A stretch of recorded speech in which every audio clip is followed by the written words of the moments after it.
Bonsoir à toutes, bonsoir à tous, ravi de vous retrouver ce jeudi soir. C'est Late et Smart avec mes deux invités. On va tenter de mieux comprendre l'actualité du moment. L'actualité du moment ce soir autour de deux dossiers. Le dossier d'entreprise publique à partir d'EDF, vous l'avez peut-être lu à droite, à gauche. D'une part, on a une espèce de montée en puissance de la contestation sur la réorganisation à venir d'EDF, la séparation du nucléaire, de la distribution, du renouvelable, etc. Démantèlement d'EDF, disent les syndicats et l'opposition, les oppositions au Parlement. Est-ce qu'effectivement cette situation un petit peu absurde d'EDF n'est pas l'illustration d'un modèle public à bout de souffle, ou à l'inverse l'illustration d'une gouvernance européenne en matière de concurrence, elle aussi un petit peu à bout de souffle, puisque EDF est un peu tiraillé à la fois entre son statut public et les règles de concurrence européenne. En tout cas, voilà, on va en parler. Ce sera notre premier sujet ce soir. Le deuxième sujet de débat, on parlera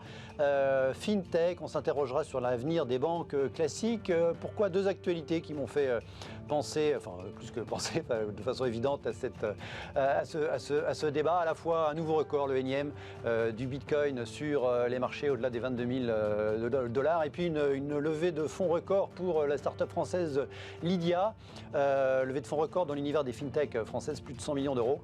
Voilà, à la fois des petites FinTech qui grignotent un petit peu le marché des banques, même si ce n'est pas encore une banque, et puis les crypto-monnaies qui, de fait, permettent ou permettront peut-être demain de se passer des banques. Bref, est-ce qu'il ne fait pas un petit peu froid, il ne fait pas très bon d'être banque aujourd'hui? Voilà, ce sera, est-ce que c'est la fin du modèle bancaire classique? On se posera la question. Donc en deuxième moitié d'émission, on se posera la question en compagnie de Véronique Riche-Flores. Bonsoir. Bonsoir. Vous êtes économiste indépendante en compagnie d'Arnaud Marcy. Bonsoir. Bonsoir Guillaume. Entrepreneur, directeur général de cabinet de conseil en stratégie Think Market. Merci à tous les deux d'être à mes côtés. La petite question apéritif de début, elle était un petit peu obligée. C'est le sujet du jour depuis ce matin, la positivité d'Emmanuel Macron à la Covid-19. Une annonce lapidaire, quelques lignes de l'Élysée ce matin. Le président de la République est donc positif à la Covid-19. Il s'isole, ce qui est assez amusant, c'est que du coup, voilà, ça se propage, cette positivité du chef de l'État. Enfin, pas la positivité elle-même, mais en tout cas le confinement autour, puisque, de par ses fonctions, le chef de l'État, il l'a amené à rencontrer pas mal de monde.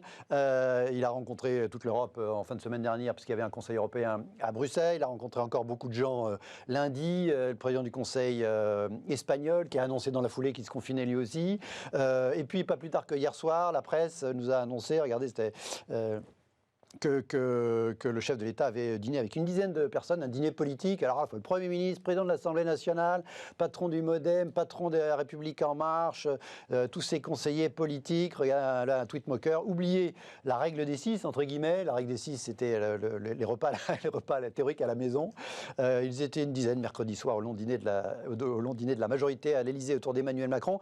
Est-ce qu'il faut le lui reprocher, au sens où, c'est le titre de ce que j'ai écrit, là, faites ce que je dis, pas ce que je fais, ou est-ce que, bon, c'est quand même normal que le chef de l'État soit pas soumis absolument aux mêmes règles que tout le monde, et puis finalement, tout ça est un épiphénomène, on oubliera bien vite ce sujet. Votre réaction à tout ça, Véronique? Oui, je ne suis pas outre mesure choquée, effectivement, qu'un chef de l'État soit amené à déroger aux contraintes. Bon, de 6 à 10, c'est quand même pas considérable. Après, les Français peuvent peut-être apprécier différemment la chose. Oui, bien sûr, oui. Maintenant, le nombre surtout alors qu'on leur dit qu'il faut pas fêter Noël quasiment. Le nombre de chefs d'État qui a été positif ou donc infecté par cette maladie, effectivement, de par leur fonction, de par la multiplication des réunions, ça paraît de toute façon assez imparable. Donc voilà, pour l'anecdote. Et puis, bon, ils n'ont pas fait de boum, ils n'ont pas dansé, c'était pas une soirée. Non, on ne sait pas, il n'y avait pas de caméra, mais on peut imaginer. On ne sait pas, il vaut mieux pas qu'on le sache. Donc voilà, bon, sans plus de commentaires. Après, ils n'ont pas tout à fait la même salle à manger que tout le monde. Effectivement, la table faisait 15 mètres et il semblerait qu'ils étaient quand même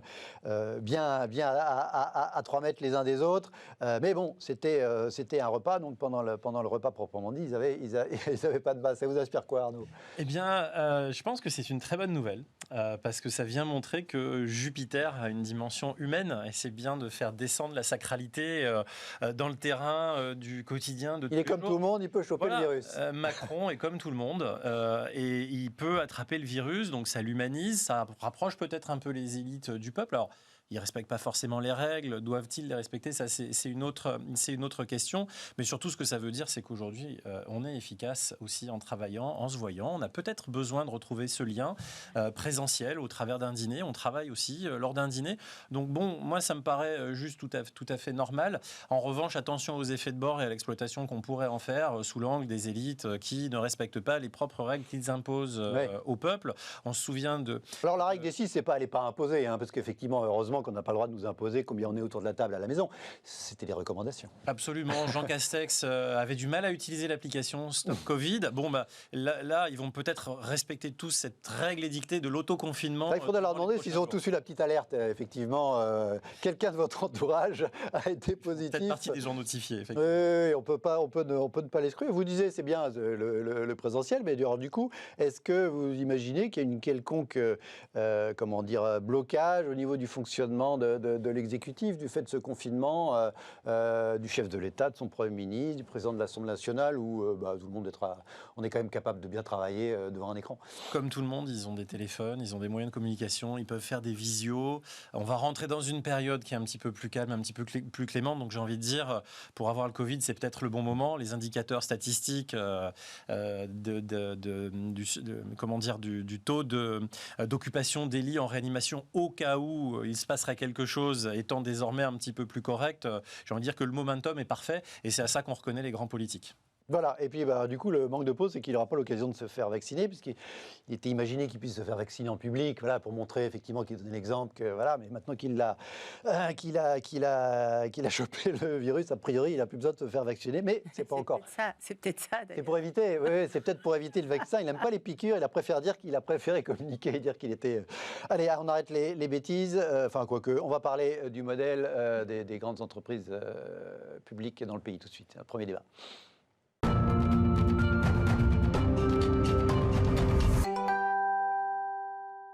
Nous parlons entreprise publique donc, et à partir plus spécifiquement, mais on pourra élargir, de l'exemple EDF. EDF qui est au cœur de l'actualité. Aujourd'hui, regardez ce papier dans le quotidien Le Monde, par exemple, ce midi, tir de barrage contre la réorganisation d'EDF. La mobilisation syndicale et politique contre la réforme de l'énergéticien voulue par l'État prend de l'ampleur, et dans la dimension mobilisation politique, notamment, regardez, ça c'est une dépêche Reuters, députés et sénateurs PS proposent un référendum contre le démantèlement, entre guillemets, d'EDF, un référendum d'initiative populaire, un RIP, qui bloque un peu le processus, comme ça avait été le cas, vous en souvenez peut-être, au propos de la privatisation d'Aéroports de Paris. C'était il y a un an environ. EDF, donc, qui est soumis à ce tir de barrage par rapport à sa réorganisation, dont on ne sait pas grand-chose, enfin en tout cas pas encore de façon noir sur blanc, puisque le projet n'est pas public. Le projet de séparer plus ou moins EDF en plusieurs entités, on va en reparler.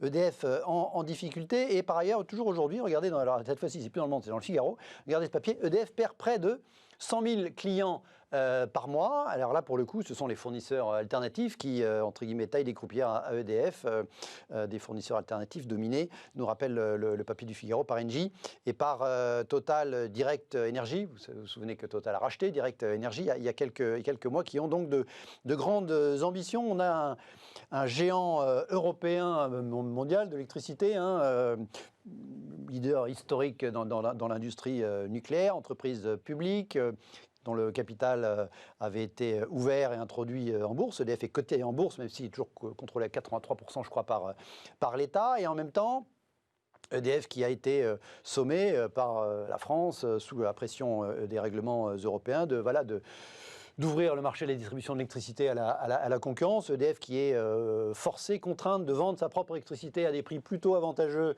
à des concurrents alternatifs qui n'ont pas les mêmes coûts de structure, donc sont capables de lui tailler des croupières par ailleurs. Donc on a un petit peu un espèce de géant public entre deux chaises. Il n'est plus totalement public au sens où il domine, il est plus monopolistique, et en même temps, c'est pas non plus une entreprise qui a l'agilité d'un groupe privé. Que vous inspire cette espèce de situation ambiguë plus difficile, manifestement, d'EDF en France, qui, encore une fois, est l'actualité et cette réorganisation annoncée qui ne plaît pas du tout à la fois aux syndicats en interne et, semble-t-il, aux oppositions au Parlement, à la fois côté de la gauche, mais même apparemment, il semblerait que du côté des Républicains, on ne soit pas non plus très favorable à cette réorganisation. On a un dossier qui, évidemment, est compliqué. On va essayer de le résumer en 3 secondes. Je suis certainement mal arrivé.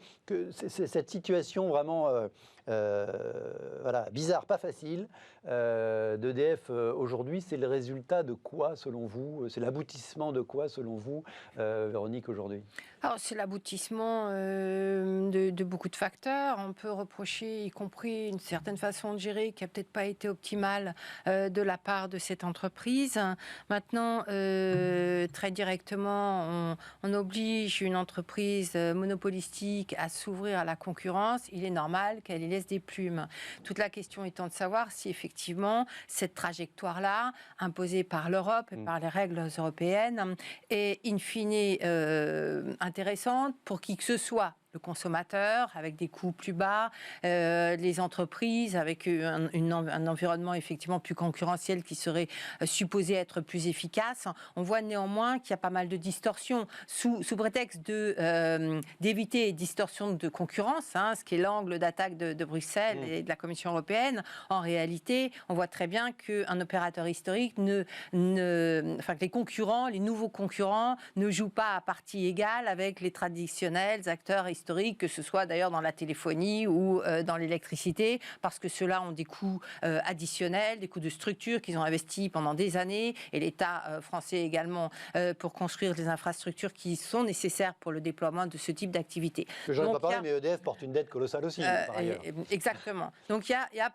cette première question qui nous amène d'ailleurs sur un sujet beaucoup plus vaste et également considérablement complexe, qui est cette façon de fonctionner en Europe à l'égard du marché de la concurrence. On a eu 2 grands exemples, l'interdiction de réaliser certaines fusions qui de facto empêchent les Européens d'être de créer des champions à l'échelle mondiale. Donc je pense qu'il y a vraiment une frustration, et on n'est pas les seuls en France, à l'égard de ce qui se fait ou de la manière dont les choses se font en Europe sur ces sujets précis. Et puis après, il y a l'éventuelle frustration des Français.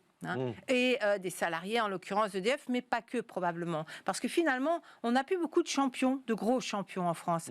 Et avec le démantèlement d'une entreprise comme EDF, qui peut avoir du sens à certains égards, je veux bien l'imaginer, mais on a quand même l'impression que finalement, les années passent et à chaque fois, c'est pour disloquer un peu plus nos petits bijoux qui ont de plus de mal à briller d'ailleurs.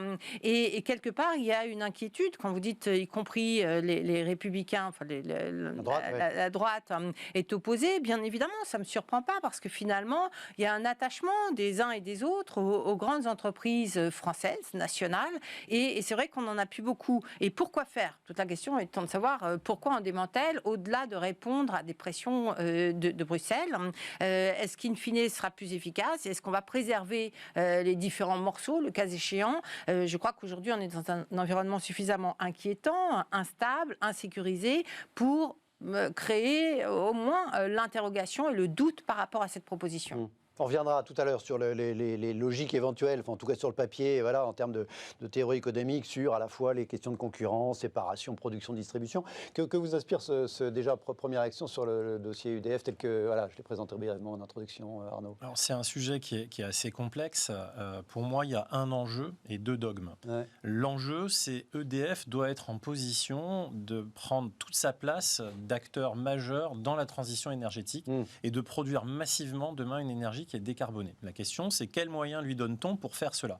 Ensuite, les 2 dogmes, mais j'ai envie de dire que EDF est assis entre le dogme européen qui est de casser les monopoles et de fragmenter la concurrence, et comme le disait Véronique, parfois d'empêcher l'émergence de champions locaux, qu'ils soient nationaux ou régionaux, et d'un autre point de vue, le dogme purement français du tout public et unique. Et de ce point de vue-là, ce qu'on peut comprendre de la refonte qui est proposée d'EDF, c'est moins un démantèlement qu'assumer explicitement sa filialisation pour isoler une filiale de distribution dans un domaine donné, et à côté de ça, mettre la transition énergétique sous un angle vert et l'infrastructure d'un autre côté. Et si on a deux analogies historiques à prendre, c'est effectivement le marché des télécoms qui a été dérégulé un petit peu comme le marché de l'énergie, et au début ça s'est passé de la même façon, et on pourra revenir sur les raisons pour lesquelles EDF perd 100 000 clients par mois, et est-ce que c'est grave ou pas, et pourquoi est-ce que ça se passe, et d'un autre point de vue, se dire aujourd'hui qu'est-ce qui reste à EDF et pourquoi est-ce qu'il y a cette contestation. Moi au final j'y vois rien de très mal, mais quand on regarde l'autre marché auquel on peut se raccrocher, le marché du rail, la déréglementation du rail, on fait la même chose, on met l'infrastructure d'un côté, elle est massivement dotée en dette qu'il faut financer, et puis on a des filiales commerciales qui s'ouvrent progressivement à la concurrence. Le TGV, c'est pas un grand succès, l'ouverture à la concurrence, et on a eu hier soir ou ce matin également un appel d'offres sur les intercités de région à région qui a été déclaré infructueux. Donc on voit bien que ces marchés sont quand même très difficiles à aborder par la concurrence, et c'est en soi une relative bonne nouvelle de préservation d'un petit peu tout ce qui fait le sel d'EDF aujourd'hui. Alors c'est vrai, il y a un modèle de coût qu'il faudrait peut-être regarder dans le détail parce que la structure est énorme, elle est pléthorique, elle hérite d'un historique qui est extrêmement lourd. Donc probablement n'est-ce pas l'acteur le plus agile, mais aujourd'hui il faut bien se rendre compte que l'Europe a choisi de déréguler les marchés. Il y en a peut-être certains pour lesquels c'est moins pertinent. Rappelons-nous, on a commencé par les banques, par les télécoms. Aujourd'hui, on est dans les utilities, le transport, l'énergie. Et ce qui fait vraiment le cœur de l'infrastructure et qui est inhérent à la compétitivité des territoires et à leur attractivité. Et quand on entend aujourd'hui, dans les problématiques de transition énergétique, qu'on débranche des centrales et qu'on risque des pénuries d'électricité l'hiver, et qu'on achète à l'étranger plus cher de l'électricité qu'auparavant on était en état de fournir, moi c'est plutôt ce commentaire-là que ça m'appelle, c'est comment est-ce qu'on préserve au maximum EDF et qu'on le rend beaucoup plus agile pour tout simplement assurer un service de base à un prix tout à fait acceptable, ce qui a toujours été le cas en France. Est-ce que les règles européennes, la logique de concurrence, l'ouverture des marchés, cette dérégulation n'a pas été acceptée avec un relatif enthousiasme aussi, parce que, par exemple chez nous, en France, parce que c'était le moyen de faire bouger des espèces de mammouths publics que l'exécutif s'estimait incapable de bouger autrement, compte tenu du fait que voilà, c'était un peu, disons-le, un peu des entreprises un petit peu conservatrices, avec des espèces de bastions syndicaux à l'intérieur, etc., que ce n'était pas forcément les boîtes les plus agiles. Ça a été vu positivement, ces injonctions européennes, précisément comme un moyen d'agiter le truc. Et puis finalement, on se retrouve dans une situation quand même, encore une fois, à mi-chemin. On a un petit peu soit le meilleur des deux mondes, soit le moins bon des deux mondes, non? Vous diriez pas ça, Véronique? Oui, il est possible qu'au début, mais pas que pour la France d'ailleurs. Non, je pense qu'il y a beaucoup de pays qui effectivement avaient une situation peu ou prou, assez semblable à ce qu'on vivait en France, où il y avait besoin un petit peu de secouer le cocotier. Voilà. Ouais. Bon. Après, donc ça, je pense que ça a été enclenché un peu partout et sans doute pour partie de manière assez efficace, in fine, et positive pour l'économie et pour le bon fonctionnement de ces entreprises. Maintenant, c'est comme tout, hein. Il y a une histoire de curseur et de philosophie derrière, d'accompagnement. On a eu de récents... Alors, il y a des histoires, hein. Je pense à la privatisation du rail britannique. On a vu à quel point c'était désastreux. Non, ça, c'était pas l'Europe, hein, pour le coup. Là, c'était pas l'Europe, c'était Thatcher, en l'ocurrence. Volonté, bien sûr, oui, c'était une volonté politique. C'était politique, mais ça... Voilà. On voit bien que la privatisation du rail ou l'ouverture du rail à la concurrence risque également de conduire à ce genre de déviance dans laquelle finalement les investissements en infrastructure pour maintenir un rail qui soit rentable sont tels qu'aucune entreprise privée n'a véritablement le dos ou les moyens sur le papier, la séparation infrastructure, matériel roulant et offre commerciale. Hein. Bien évidemment. Mais effectivement, aujourd'hui, on sent qu'on a outre le fait, on est pour ou contre la concurrence, avec des retombées économiques qui peuvent être positives jusqu'à une certaine limite. On connaît bien l'histoire. Mais c'est vrai qu'aujourd'hui, on est face à l'évolution d'un monde où les États interviennent de plus en plus dans la vie économique, cherchent à reprendre la main, ou enfin à la prendre tout simplement, d'ailleurs, là où elle n'existe pas. Par exemple, sur les politiques, le développement des politiques environnementales, les infrastructures qui vont avec. Et du coup, on est un peu face à entre deux eaux où on a de plus en plus, on risque, me semble-t-il, d'avoir de plus en plus de mal à s'y retrouver. En fait, qui fait quoi, comment y va-t-on, qu'est-ce qu'on peut faire d'ailleurs en Europe par rapport aux programmes de développement environnementaux. Quelle est la marge d'action des États dans cet environnement où on doit laisser quand même une grande place à la concurrence? Tout ceci est quand même, me semble-t-il, assez flou et peut-être de plus en plus flou. Donc mériterait sans doute de se reposer des questions. Mais alors là, ce sont les gros dossiers européens, effectivement. Si on commence à se poser des questions, on n'est pas sûr de trouver des réponses avant bien des années. Mais effectivement, il ne faudrait pas tomber dans un système où finalement tout le monde en est ras-le-bol et où ça ne ressemble plus à grand-chose. Et on n'est peut-être pas très loin quand même. Alors ce qu'on dit, c'est qu'il y a une négociation depuis plusieurs mois qui apparemment n'est pas très transparente puisqu'on ne sait pas exactement sur quoi elle porte, mais effectivement, si on sait les grands principes, mais pas dans le détail, une négociation entre l'État français qui soutient la proposition d'EDF de créer un EDF bleu, EDF vert, enfin EDF bleu avec le nucléaire, EDF vert avec la distribution plus le renouvelable, et puis EDF Azur pour l'hydraulique qui devrait encore être à part parce qu'effectivement le EDF veut surtout pas avoir de la concurrence sur l'hydraulique. Donc il y a des discussions, donc effectivement, mais qu'on a l'impression d'être dans des logiques un petit peu compliquées. On parlait il y a des exemples vertueux d'ouverture des marchés, de déréglementation. Globalement, dans les télécoms, on a l'impression que ça s'est plutôt bien passé. J'imagine que chez Orange, je dirais pas ça, mais globalement, enfin en tout cas sur les prix, il n'y a pas de doute que, tout le monde dit qu'on a les prix les plus bas d'Europe. Par exemple, en France, sur le mobile, je crois que ça s'est avéré en moyenne. Donc là, il y a une ouverture du marché qui a été vertueuse, en tout cas pour le consommateur, et sur laquelle l'ancienne opérateur historique, France Télécom, est toujours majoritaire, est toujours dominant du marché, donc il n'est pas complètement à genoux, contrairement à EDF, qui n'est pas à genoux, qui est en grande difficulté quand même. Et à l'inverse, vous le disiez, sur le train, sur l'électricité, on n'est pas sûr. Est-ce qu'on est capable de savoir dans quel type de marché l'ouverture de la concurrence c'est valable et dans quel autre type de marché c'est pas valable? C'est pas facile de faire cette distinction-là. Globalement, l'Europe a estimé que tout était ouvrable à la concurrence de ce qu'on voit. Non ? Oui, l'Europe a évidemment un rôle moteur à jouer là-dedans. Vous mentionniez le marché des télécoms dont on parle déjà un petit peu depuis quelques minutes.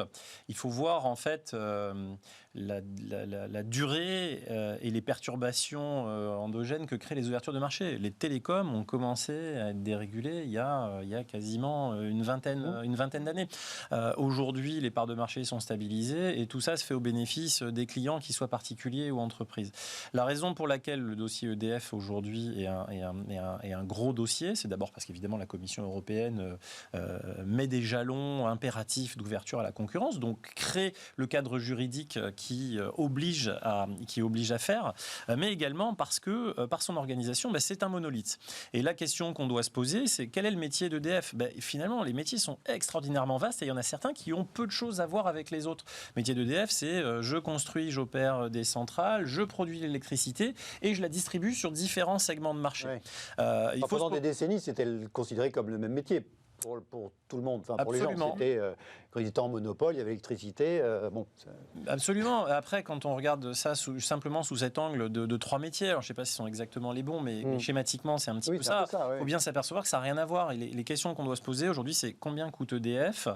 Pourquoi est-ce qu'on ne gagne plus d'appels d'offres sur les constructions de centrales nucléaires à l'étranger ? Pourquoi l'EPR dérape à ce point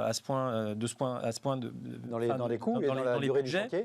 Et après, quand quand on dit effectivement EDF perd 100 000 clients par mois, EDF a 3 marchés principaux, les pros avec l'industrie, etc., qui est un marché qui se porte très très bien, les collectivités sur lesquelles EDF est vraiment un acteur extrêmement performant, et il y a bien le marché des particuliers qui, pour rappel, est libéralisé depuis 10 ou 12 ans. EDF avait encore quasiment 80% de parts de marché il y a 2 ans. Aujourd'hui, ils doivent être à 72-73%. Ils ont 27 millions de clients. La situation n'est pas catastrophique. Que veulent les clients dans ce cas-là? Bon, déjà, il faut dire que quand on est un monopole, on ne peut structurellement que perdre des parts de marché. On ne peut être que perdant. Donc, il ne faut pas d'en gagner, vous voulez dire, effectivement. Fatalement, ce n'est pas grave. Et la question, c'est qu'est-ce qu'il en reste et pourquoi les gens partent? Les gens, ils souhaitent du prix. De la clarté tarifaire, parce que c'est vrai que la facture EDF est quand même quelque chose de très compliqué à comprendre. Donc un acteur qui a les moyens de dire à un client, vous payerez un tout petit peu moins cher, et moi je vais bien vous expliquer comment ça fonctionne. Donc c'est de l'expérience client, c'est peut-être des choses qui n'étaient pas dans les métiers d'EDF jusqu'à présent, encore qu'il y a eu énormément de progrès. Et derrière, les gens, ils souhaitent de la relation client, et puis peut-être des services, qu'on m'aide à maîtriser ma consommation énergétique à domicile, qu'on me vende peut-être une prestation de service, des équipements connectés pour me permettre de bien régler le chauffage ou de savoir quand mettre la clim ou allumer différents équipements, des tarifs différenciés. Bon, voilà. Et donc puis ça pas mal de marketing aussi. C'est-à-dire que quand il y a des opérateurs qui disent mon électricité est verte, c'est bidon, puisque il n'y a qu'une seule électricité dans le pays, il n'y a qu'un seul réseau, l'électricité de chacun, c'est la même. Alors effectivement, après, il y a un discours qui dit que j'ai racheté des crédits à l'autre bout du monde, ou je plante des arbres quand je signe un client, ce qui autorise, de façon un peu bizarre, je trouve, le pouvoir qualifier son électricité de verte. Mais après, c'est du marketing, pourquoi pas? Non, mais le sujet du green est très pertinent parce que c'est une attente hyper émergente et vraiment fondamentale chez les clients, bien sûr. Qui est issue d'une conscience environnementale qui ne manquera pas de devenir majeure demain. En tout cas, moi, je le crois fondamentalement.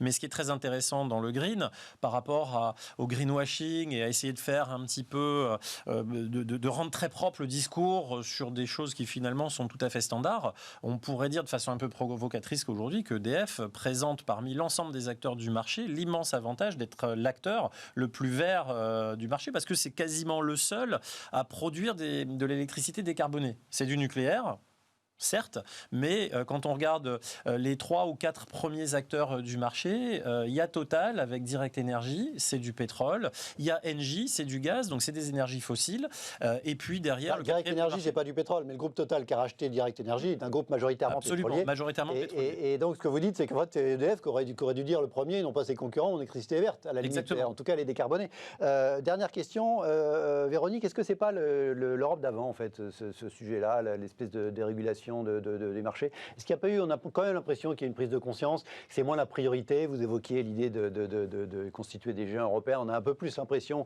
notamment cette année, peut-être notamment avec la nouvelle commission, qu'on est plus dans cette logique de bâtir des acteurs forts dans un monde plus ouvert. On regarde ce qui se passe en Amérique et en Asie, et notamment en Chine, plus que l'Europe d'avant, qui regardait uniquement le marché intérieur, dans lequel il fallait une concurrence pure et parfaite pour des raisons un petit peu idéologiques. Est-ce que c'est pas le monde d'hier pour le coup? En tout cas, la question que vous posez se pose à tous les niveaux et pour beaucoup de pays. Regardons ce qui se passe avec l'élection de Joe Biden aux États-Unis, son programme qui sera implémenté ou pas, on ne sait pas encore, mais qui effectivement n'a pas d'équivalent depuis Roosevelt, qui correspondrait à un retour du rôle de l'État en termes de dépenses et d'investissements publics qu'on n'a pas vu depuis les années 60-70, et qui, quelque part, nous dit on est en train de potentiellement, en tout cas, se préparer à tourner la page de 40 ans d'économie, de 40 ans, c'est-à-dire depuis l'arrivée de Reagan et Thatcher au Royaume-Uni, d'économie de plus en plus déréglementée, de plus en plus libérale également. Et là, on est en train, face à la crise, face aux difficultés, à la concurrence, à la montée en puissance du mastodonte chinois, effectivement, d'effectuer, me semble-t-il, un début de virage. Et dans ce contexte-là, on a une Europe qui campe avec ses anciens principes, principe, qui de fait est beaucoup plus rigide qu'on serait par exemple au niveau national si on était tout seul. Je pense que si on avait été tout seul, on aurait déjà effectué ce premier virage il y a quelques temps, où on serait en train de le faire. En Europe, du coup, on a l'impression qu'on est à contre-courant, effectivement, et que de facto, face à la concurrence hors d'Europe, on ne se protège pas bien. Et au contraire, on s'expose peut-être davantage et inutilement à certains égards. Donc oui, je pense qu'il y a toute cette réflexion qui est partie prenante de la manière dont on peut observer un dossier comme celui d'EDF aujourd'hui. L'autre chose, je voulais dire, on est quand même, je pense que le précédent, c'est la téléphonie quand même, celui qui nous a marqué. Il y en a eu d'autres, mais c'est vraiment celui qui nous a marqué. Régulation des marchés qui concerne tout le monde en tant que consommateur. Exactement. Et c'est celui, alors quand on compare pour le consommateur avec la situation américaine, on voit un avantage européen absolument monumental. Donc quelque part, c'est assez positif. Et puis, sinon, on est tous confrontés à l'idée, à la vie du consommateur qui consiste à devoir acheter sans arrêt, souscrire un nouvel abonnement pour changer son téléphone, pour avoir des tarifs qui redeviennent à peu près potables et pas avoir le sentiment de se faire avoir. Et je pense qu'on n'est pas loin de penser que finalement, avec la déréglementation du marché de l'électricité, c'est peut-être un risque également de voir des sociétés comme EDF et tous ces acteurs de l'électricité soumis au même régime d'ici peu.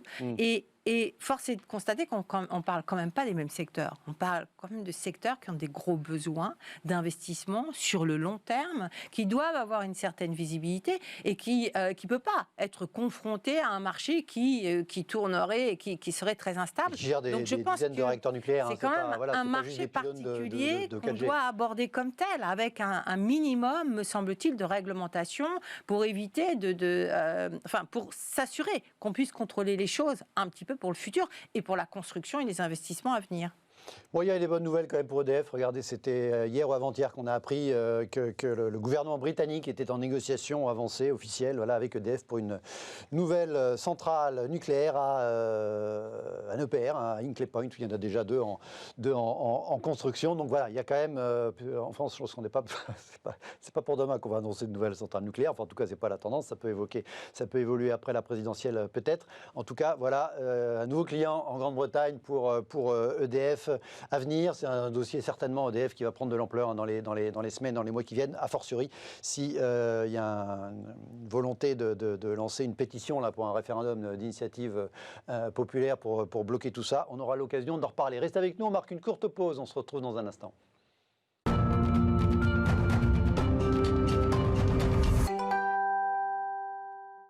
Retour dans Late et Smart, merci de rester avec nous. Deuxième débat de l'émission, je l'ai intitulé « Les banques sont-elles condamnées ?» à partir de deux actualités que j'ai voulu rassembler, faire un ragoût autour de ça. D'abord, on en parle régulièrement dans l'émission, c'est de mes sujets de favoris, notamment, probablement, ça relève un peu du fantasme, le Bitcoin qui, ce matin encore, alors hier déjà, franchit un nouveau record en franchissant la barre des 20 000 $. Ce matin, la barre des 22 000 $. Alors, on peut dire que c'est du grand n'importe quoi. On est parti, regardez le graphe, on est parti en début d'année, on était à 7 000 $ et quelques, donc on est à 22 sur la principale des crypto-monnaies. Alors, on en pense qu'on veut de cette valorisation. Je ne sais pas si on est capable de dire ici, autour de cette table, si ça vaut plutôt 1 000 $ que 100 000 $. Ce qui est sûr, c'est qu'il y a des acheteurs. Ce qui est sûr, c'est que ce mouvement de hausse est nourri notamment par des investisseurs sérieux, en tout cas des sociétés d'investissement qui se disent il faut que j'en ai, et donc c'est quand même globalement une espèce d'accréditation du fait que le Bitcoin n'est pas complètement n'importe quoi, est amené à durer. Donc les plus grosses sociétés de gestion de la place, notamment aux États-Unis, se disent qu'il faut qu'ils aient 2, 5, 10% de leur portefeuille en Bitcoin, et donc tout ça accrédite l'idée que c'est peut-être quelque chose qui va durer. Ce Bitcoin, qui est donc une crypto-monnaie, une monnaie numérique, qui donc permet de se passer des banques, d'où le sujet. Et voilà, deuxième actualité qui m'a donné envie de tourner le sujet de cette façon, c'est un nouveau tour de table pour l'application française Lydia. Lydia, au départ, c'était des échanges d'argent entre amis sur la base d'un numéro de téléphone avec les liens avec les comptes bancaires derrière, évidemment. Petit à petit, Lydia fait de plus en plus de choses et donc vient d'annoncer hier ou ce matin, je ne sais pas, un nouveau tour de table, levé plus de 70 millions qui se complète. C'était avant l'été, c'était déjà 40 premiers millions. Au total, une levée de fonds complète 2020 de plus de 110 millions. C'est la plus grosse levée de fonds des fintech françaises. Regardez ce papier dans un site spécialisé. Lydia se donne les moyens pour remplacer votre banque. L'application qui fait le succès des fintech françaises et qui montre l'intérêt des investisseurs étrangers, puisque en l'occurrence, ce sont des étrangers qui ont souscrit, des spécialistes d'ailleurs de l'univers des fintech américains, qui ont souscrit à Lydia, dont le patron était l'invité de Stéphane Soumier tout à l'heure. Est-ce que globalement, j'ai raison de rapprocher ces deux sujets d'abord et ensuite de poser la question de l'avenir du secteur bancaire derrière, Véronique? Du secteur bancaire traditionnel, on aura toujours besoin d'argent et de comptes en banque. En tout cas, vous n'avez certainement pas tort. Et je pense qu'on s'interroge les uns et les autres, effectivement, sur la transformation du monde bancaire, de notre monde en général de financement et cette émergence de nouveaux moyens de paiement. On s'interroge d'autant plus sur ce sujet-là que ces évolutions, ces révolutions apparaissent à un moment particulier de notre histoire économique et monétaire. C'est cette histoire, c'est ce moment où depuis 10 ans, les banques centrales ont inondé les marchés de liquidités, de monnaie traditionnelle, et où simultanément, on le sent bien en particulier depuis cette nouvelle vague, c'est-à-dire essentiellement ce qui s'est passé depuis le début de l'année 2020, on craint que les agents économiques aient une certaine défiance à l'égard de la valeur de la monnaie, tout simplement. Et simultanément, tellement la masse monétaire a augmenté, effectivement. Tellement la masse, et tellement on fait marcher la planche à billets, en fait, si on veut dire les choses de manière un petit peu... Donc là, vous faites allusion à la dimension un petit peu valeur-refuge dans l'esprit de certains du Bitcoin, enfin, c'est évoqué en tout cas. Valeur-refuge peut-être, entre guillemets, évidemment. Ce qu'on voit, ce qu'on observe, ce qu'on croit observer, c'est une complémentarité entre ce que fait l'or, par exemple, et ce que fait le Bitcoin. Et en réalité, quand l'or remonte, typiquement la valeur refuge, or, par excellence, traditionnel monte, on voit que les temps, en général, les investisseurs regardent un peu moins le Bitcoin. Et puis, dès que l'or rebaisse, on revoit, alors peut-être qu'on voit d'ailleurs d'abord les investissements sur le Bitcoin avant la baisse de l'or, mais enfin, on sent bien qu'il y a là quelque chose qui est un peu complémentaire et qu'il y a une espèce de substitution entre les deux. Ça vaut probablement pas pour tous les investisseurs, mais en tout cas pour une partie d'entre eux. Et que quelque part donc, derrière le Bitcoin, il y a à la fois, me semble-t-il, une variable très spéculative, hyper spéculative, tellement spéculative que finalement, je pense que ça permet d'avoir des acquéreurs qui se disent, bon ok, je prends un risque considérable, mais je prends presque un risque symétrique entre les chances de gain et les chances de perte. Donc allons-y, finalement, je prends des risques aussi très significatifs en investissant sur les actions, par exemple aujourd'hui, vu la valorisation, et le risque n'est pas tout à fait symétrique dans ce cas-là. Donc en réalité, ça permet de drainer, puis c'est facile d'investir sur un Bitcoin, de drainer toute une population aussi, qui est assez avide de profiter ou de tester un peu ces nouveaux produits. Et encore une fois, dans un environnement où les livrets traditionnels, etc., ne rapportent leur survie, ne rapportent plus rien, ce qu'il faut rappeler. Tout à fait. Mais alors, on pourrait regarder ça d'un œil un peu curieux, amusé, presque, parce qu'il y a cette innovation, et on voit bien que le mouvement, ça ne va pas s'arrêter tout de suite. Et il n'empêche que dans le contexte que l'on traverse, ça évoque plutôt de la suspicion et de l'inquiétude sur, effectivement, la référence et la confiance dans la monnaie et dans l'action des banques centrales, ces monnaies traditionnelles, parce que là, on sait qu'effectivement, le jour où on perd véritablement confiance dans la monnaie, alors les choses deviennent beaucoup plus complexes. Là, il y a un sujet. Il y a un vrai sujet. Il y a un sujet bancaire et il y aura probablement d'ailleurs un sujet Bitcoin à l'occasion. Arnaud, est-ce que c'est pas forcément la période idéale pour exercer le métier de banquier. Déjà, son métier traditionnel de transformer des dépôts en crédit, compte tenu des niveaux de taux d'intérêt, globalement, il ne rapporte plus rien. On a des petites applications qui grossissent, qui ne sont plus des petites applications qui permettent pour plein de gens de faire plein de choses que seules les banques permettaient de faire avant. Et puis en plus, la monnaie classique qui obligeait, voilà, pour la conserver globalement, on parle des billets, mais enfin ça a une limite, d'ouvrir un compte en banque. Voilà, les monnaies numériques et les crypto-monnaies permettent aussi de contourner le monde bancaire traditionnel. Vous diriez que tout ça se cumule pour représenter des nuages un petit peu de couleur foncée au-dessus de l'univers du secteur bancaire? Alors vous avez raison, c'est le modèle bancaire dans son entier qui est challengé pour plein de raisons, parce que le secteur bancaire paye ce qu'on appelle un legacy, c'est-à-dire un héritage d'un socle technique, culturel, qui, comme EDF tout à l'heure, les rend moins agiles que des acteurs hyper innovants. Ouais. Après, il ne faut pas tout mélanger. Le secteur bancaire, il est au moins aussi régalien que le secteur de l'énergie dont on parlait auparavant, parce que la monnaie permet d'assurer même encore plus, les transactions. Sinon, on retourne à l'âge de pierre et du troc, et c'est compliqué. Après, que sont ces deux outils dans l'univers bancaire? Crypto-monnaie ou pseudo-monnaie, le Bitcoin aujourd'hui n'assure aucun élément transactionnel. On l'a dit tout à l'heure, c'est plutôt un instrument financier. Plutôt spéculatif, stochastique, je ne saurais pas... En Europe du Nord, aux États-unis, il y a quelques boutiques qui acceptent d'être payées en Bitcoin, et puis PayPal maintenant l'accepte. Donc le jour où on le prendra de façon fluide chez Monoprix en rendant la monnaie, ce sera un très bon indice de la fluidité de cette pseudo-monnaie. Mais j'ai envie de dire, voilà, Véronique le disait très bien tout à l'heure, on doit l'avoir dans son portefeuille, c'est plus ou moins symétrique alors, etc. Donc, dans l'équilibre de ces risques par rapport à ses appétences personnelles, qu'on soit particulier ou société de gestion, on se doit de l'avoir. Donc pour moi, c'est quelque chose. Mais on se doit d'eux, c'est déjà une étape considérable. On ne disait pas ça il y a un an ou deux. Le on se doit d'eux, c'est quand même si c'est 3% de son actif ou 5, etc., c'est quand même considérable par rapport à ce que c'était il y a 18 mois le Bitcoin. Oui, peut-être que demain, ce sera différent parce qu'on l'a mentionné et vous parliez, Véronique, du sujet de la confiance. Crypto-monnaie, on sait très bien ce que ça veut dire. On pourrait dire aussi que crypto voudrait dire un petit peu cryptique.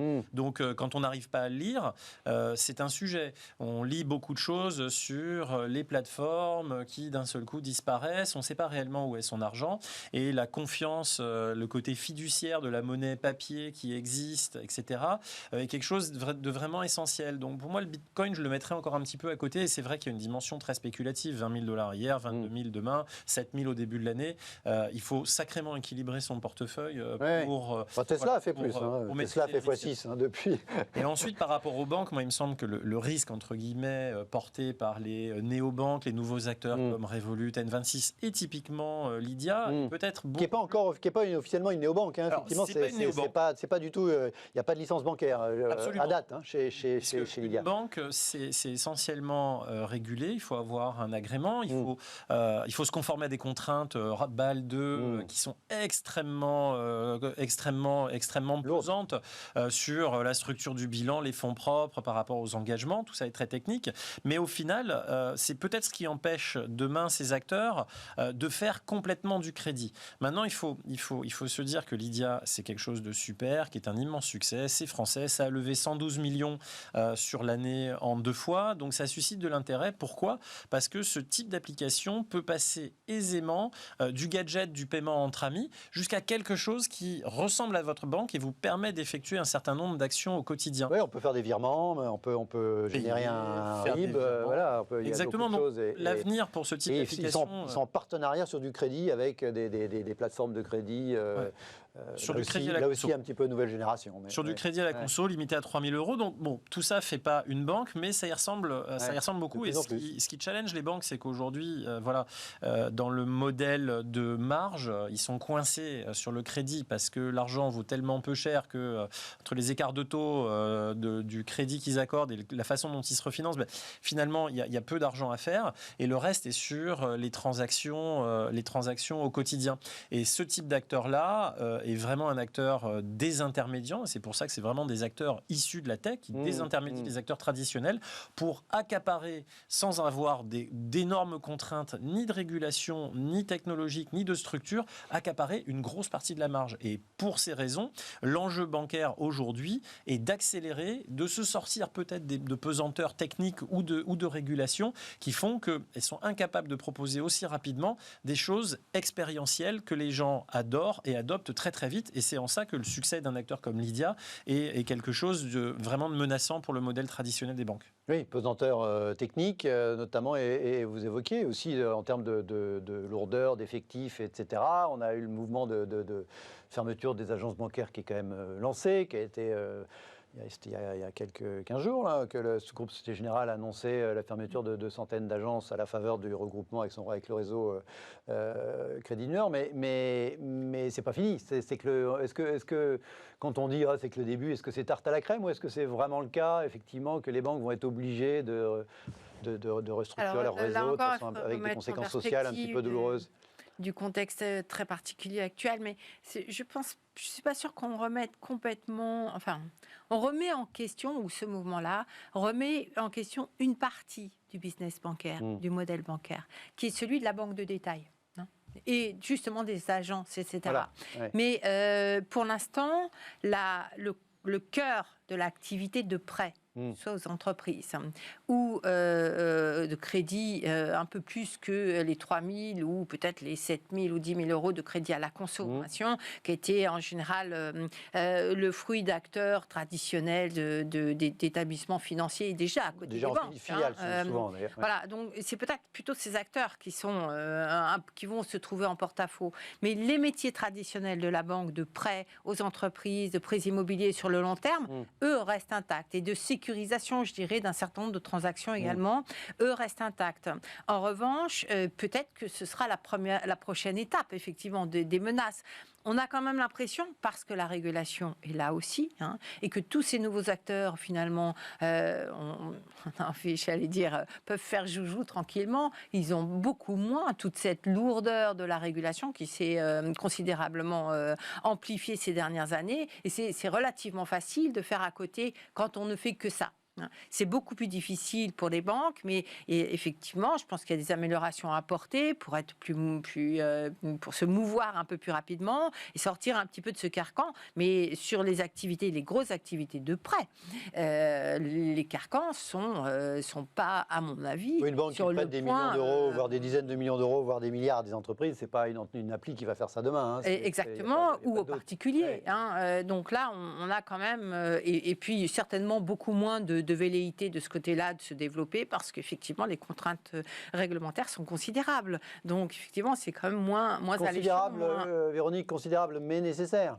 Il y a l'exemple chinois qui est assez amusant. Le paiement au quotidien en Chine se faisait via appli de façon quasi généralisée avec Alipay ou WeChat, et au point qu'effectivement cette entreprise était devenue tellement énorme au moment de s'introduire en bourse, l'État chinois a dit stop, peut-être aussi parce qu'il avait le sentiment d'un truc dérégulé, non contrôlé, alors peut-être aussi pour des raisons politiques, mais pas que, aussi avec un risque systémique sur le système, d'acteurs nés de la techno, devenus trop gros, et donc même effectivement c'est le signe que là pour vous que la réglementation est quand même nécessaire quelle que soit l'orientation politique des exécutifs, parce que oui, moi je trouve que cette histoire chinoise est vraiment très intéressante parce qu'on voit bien, elle nous rappelle que le développement de ces nouveaux acteurs dans la finance, c'est quelque part la perte de la mainmise de l'État, de la banque régulée et du contrôle de la monnaie. Donc il y a un certain danger. Après, c'est comme tout. Toute la régulation, elle est nécessaire. Quand il y en a trop, elle devient complètement contre-productive. Et je pense qu'on a basculé là, encore une fois, à un niveau où l'excès de réglementation est véritablement sanctionne considérablement les banques, et pas que les banques, mais en tout cas les banques ces dernières années européennes. Vous diriez aussi, oui, pardon. Ouais, moi ça me paraît tout à fait évident également. Le propre d'un marché hyper concurrentiel, à un moment donné, c'est de se réagréger en quelque chose qui est très gros et qui devient un monopole et qui, in fine, est cassé, dérégulé pour repermettre des conditions de libre exercice de la concurrence. Donc ce mouvement de balancier, en particulier ce qu'on voit en Chine, moi, me surprend pas. Ce qui est assez singulier, c'est la rapidité maintenant avec lesquelles les choses se passent, c'est-à-dire que les acteurs ont des moyens extrêmement importants pour prendre des situations dominantes sur des choses qu'on a beaucoup de mal à réguler. On parlait de l'exemple de la monnaie, enfin des outils de paiement en Chine. On a actuellement des polémiques aux États-Unis sur doit-on obliger des acteurs comme Facebook à se séparer de leur messagerie, des WhatsApp, etc. parce qu'il y a des abus de position dominante. Donc vraiment, ce sujet de quelle concurrence veut-on, pour quel modèle de société, pour quel champion, qu'admettons, et finalement où est l'équilibre entre la puissance publique et les acteurs privés. C'est des thèmes qui font les gorges chaudes de l'économie depuis plus de 200 ou 250 ans, et on en est encore là aujourd'hui. Le métier de la banque, de la finance, du crédit, ça reste quelque chose de très à part quand même, c'est ce qui nourrit l'économie. Donc alors c'est régalien. Ça doit être plus régulé que le reste. Ça ne peut pas être totalement disrupté par des plateformes. On a vu que un des seuls échecs récents de Facebook, alors l'histoire n'est pas finie, mais ça a été l'annonce de Lydia, voilà, sa crypto-monnaie. Là, tout le monde leur est tombé dessus. Ils vont lancer quelque chose qui, du coup, est à minima au mois de janvier, à Rassemblement, qui s'appelle plus Libra, pardon, effectivement. C'était Libra chez Facebook. Alors, ça a de nouveau changé de nom. Ça va s'appeler Diem, parce que ça va être complètement adossé au dollar. C'est la première fois que tout le monde tombait sur le dos de Facebook de façon concertée et jusqu'à présent plutôt réussie, alors que c'est bien la preuve que l'univers financier, des services financiers, de la banque, du crédit est à part, non ? C'est à part, et il y a un point de sensibilité qui est majeur, c'est d'assurer la solidité des acteurs pour faire en sorte que quand on y place ses avoirs, ils ne disparaissent pas du jour au lendemain.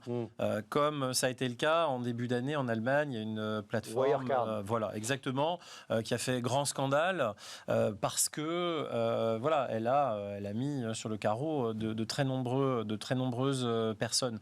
Dès lors qu'on autorise, entre guillemets, par absence de règles, des acteurs comme Lydia à prendre une part de plus en plus importante sur les services rendus et qu'on permet d'héberger, parce qu'on commence par les paiements, des sommes de plus en plus importantes, la question c'est quid de la stabilité et de la pérennité de ces acteurs demain. Je ne dis pas qu'il faut le réguler, c'est simplement que là, c'est quelque chose qui est complètement asymétrique par rapport aux banques et qui, en termes de rupture d'égalité, de concurrence, d'accès au marché, etc., me paraissent devoir faire réfléchir.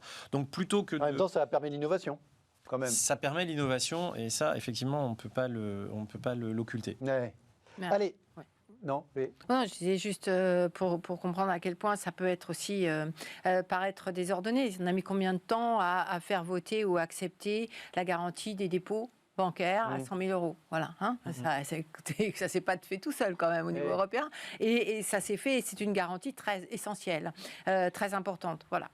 Est-ce qu'à un moment donné, il ne va pas falloir aussi réfléchir à des outils de préservation, de sécurité, tout simplement, de ces acteurs-là. Et je pense que ça s'imposera. Pour le coup, pour le bien du grand public, effectivement, également. Des opinions et des populations. Allez, il nous reste quelques minutes. On va passer à la dernière partie de l'émission et balayer quelques autres sujets d'actualité.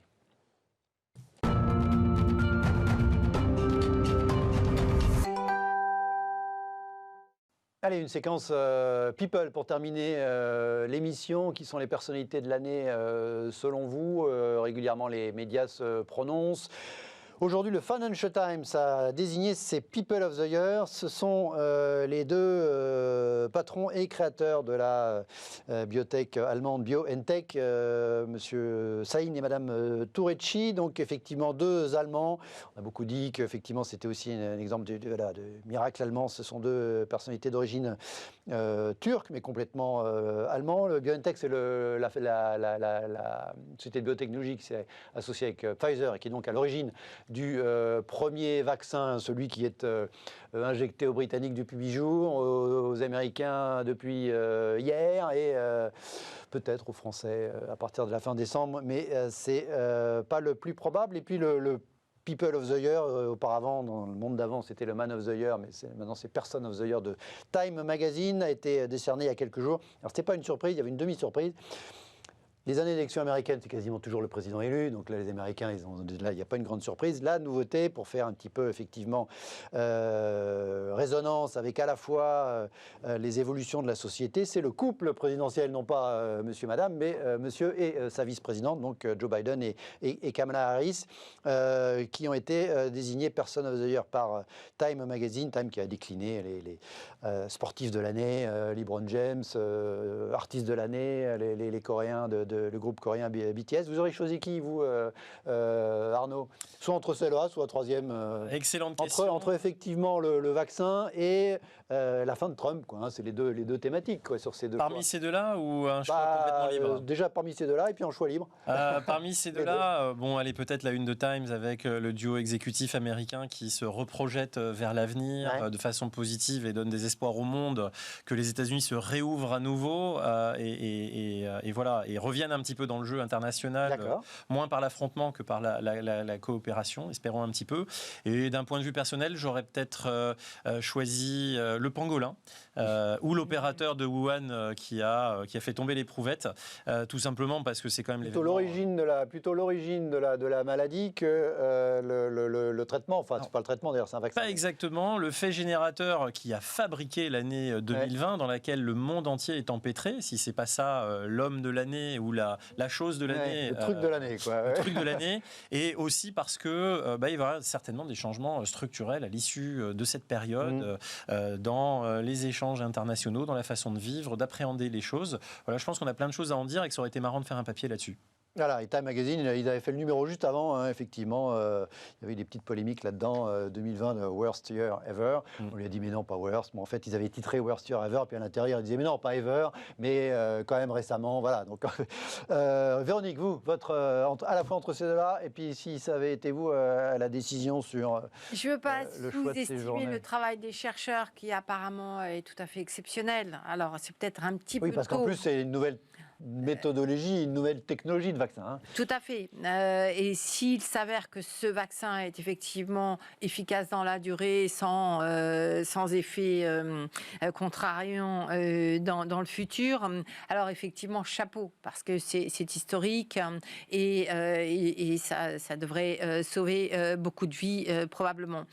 Maintenant, moi, dans mon environnement, j'avais beaucoup de gens qui, à l'occasion des élections américaines, se plaignaient de l'âge de Biden en disant, ouais, franchement, remplacer Trump par Biden, 78 ans, c'est quand même pas à la joie. Et effectivement, ça donne pas une image très réjouissante du paysage politique américain. Enfin, bon, on a un donc là, du coup, ils ont mis sa vice-présidente ils ont rehaussé avec sa vice-présidente.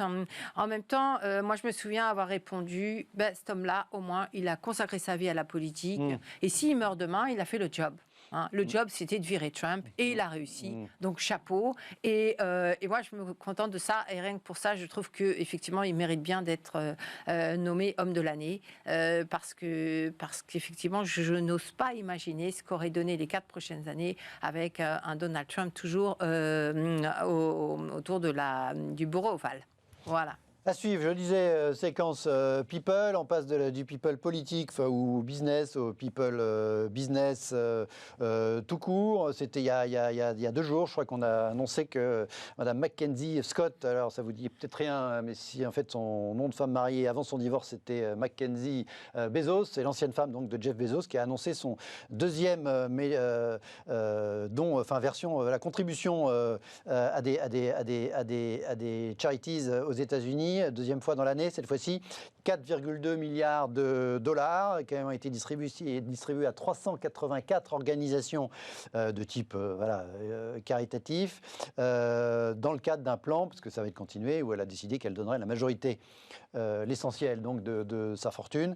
Sa fortune est importante puisqu'elle a récupéré lors du divorce un quart de l'ensemble de la participation qui était celle de son mari, désormais son ex-mari Jeff Bezos dans Amazon. Elle est dans les 10 personnes les plus riches du monde. Cette espèce de mécénat typiquement américain, c'est quelque chose qui est dans la côté positif de la vision que vous avez des États-Unis, ou est-ce que vous le vivez comme effectivement des espèces